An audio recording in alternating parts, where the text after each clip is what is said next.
Oh my God, it's Zaria. Sorry, who? Well, Delta. Yeah.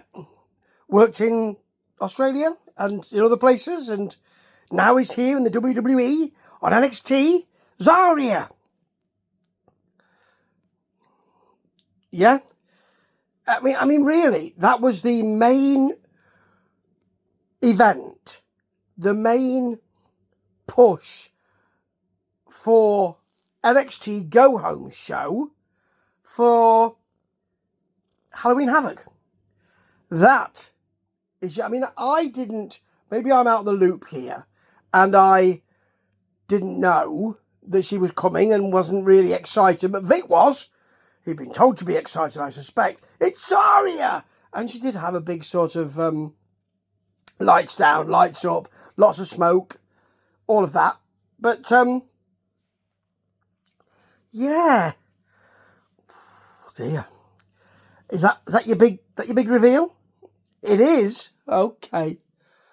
And there wasn't a lot of excitement for Halloween Havoc. We did have Trick and Ethan Page in a little segment that was really clunky. It didn't go very well, to be honest. But I'm getting ahead of myself, aren't I? Let's delve into the the matches right from the beginning. So we've got Metaphor, who are, they were after Damage Control.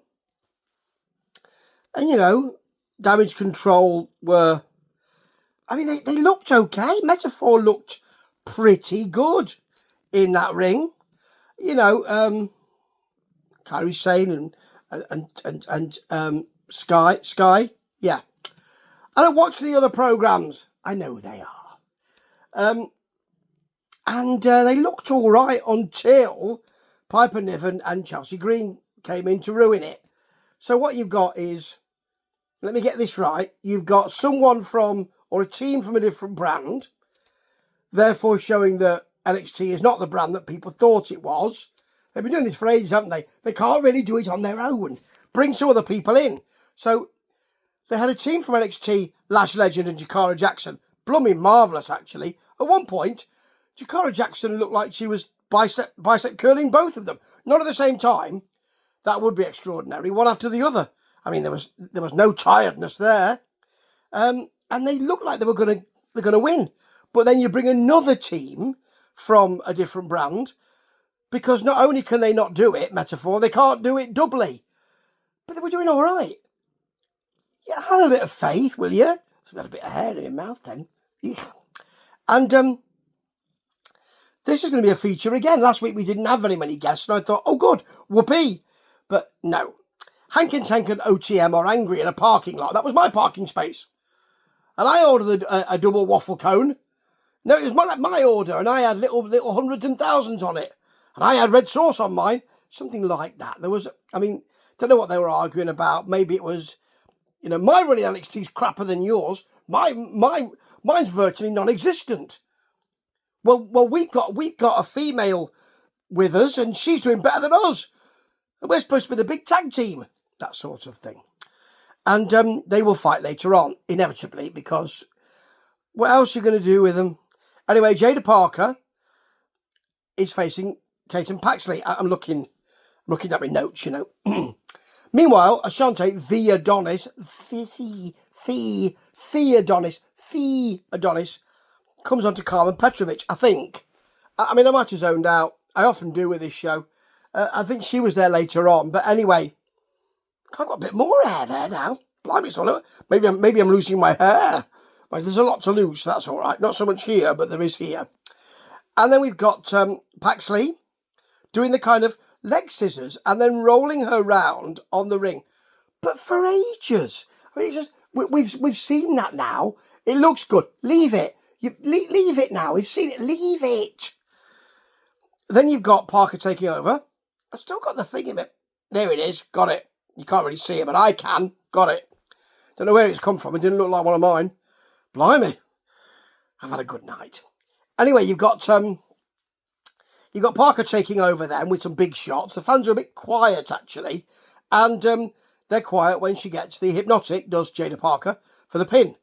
Lola Vice is out, and later on there'll be a bit more shenanigans,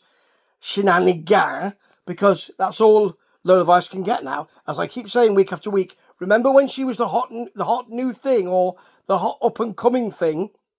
Not anymore, eh? No, they've realised that she's not quite right for that. Now, if only they'd think that about Kalani Jordan. Anyway, Lexus King is in, or Lexis King. Lexis. Don't want to get sued here. Lexis. And he's talking with Charlie Dempsey, who carries that Heritage Cup around all the time. And he talks of, or rather Charlie talks of Lexis, who wants to, next week we will face Charlie Dempsey for the Heritage Cup. That might be a good match, actually. But he talks of Lexis King getting out from under his father's shadow. Well, you can talk, Charlie. My shadow's quite big, you know. You're going to have trouble getting out from under it. That's my Stephen Regal impression. You know, it's not great, but it is all mine own. Anyway, we've got not only is Obafemi's cheesed off with Tony D'Angelo, gonna make you a nap and you can't refuse. You're not, because I'm bored with you now. Anyway, he beats up Lucio Crucifino, who's the judge, isn't he? His character is that he's a judge. Give him 12 years, send him to the slammer. That sort of thing. Yeah, you know, that sort of thing. Jurisprudence. All of that. Don't know why I do that with it. It's strange, isn't it? Like all the judges have got fat tongues, which I'm sure they haven't. Anyway, he beats up Lucio Crucifino. Finishes with a power bomb. Then Stacks comes in, he smacks in one, gets the table. Tony D is out and then thrown into the steps. He then, and it takes an inordinate amount of time to do this. I don't know whether he's got something that he can't use or he struggles anyway, does Femi, to tie Tony D'Angelo to the ropes so that he can watch Stacks going through a table and Crucifino set up to go through. You know, there's a set up ladder between the announce table and the apron. He's put through it and it breaks. The ladder breaks, which is great, actually. And Tony D watches on. How dare you? I'm going to make you enough. You know, he's not doing that. He's not doing that either. No. Anyway, bit of phlegm there. Now, we've got the Page and the Trick sequence. It's awful. Now, Trick, because he's going to take him to hell, he's wearing a red shirt. Not Trick, Page, wearing a red shirt. Says Trick isn't tough enough for the Devil's Playground. Trick says, well, I've hung with Mello and I've hung with Ilya Dragunov. And Page thinks he's more savage than that. Ooh, yeah, more savage than that, yeah. Not that kind of savage, but anyway. He says, I promise you. Or maybe he didn't mean it, but I don't know. We're going to see a different Page on Sunday, apparently. I think he's going to come out as Skinner, the Alligator Man. Remember him? I think he's going to do that. Or Abe Knuckleball Schwartz. One of the two. Apparently it took Page 17 years to get a belt in WWE. He's had a taste of gold and now he's addicted. He's addicted to the gold. Trick said, I'm looking forward to it. Turns his back on him. Stands there for a minute. As if to say, go on then. Attack me. Page just stands there like a spare part. It's not good. It really isn't good. Anyway, Nikita Lyons is talking with DuPont and Igwe. She more or less says, where have you been? We haven't seen you for ages. It's like saying, you're not very popular, are you? They said, well, we've been in the gym, you know, we're waiting for our moment. It's just terrible. She says, no, you need to go and get your moment. It's be aggressive. Then on comes Obafemi, and he says, I think you dropped this. It's her fur coat. She puts it on. And they're supposed to, I think, have a bit of a, oh, look at them having a moment. Maybe there's a bit of a spark. But you don't really get that because Obafemi can't do it, so he goes, ooh.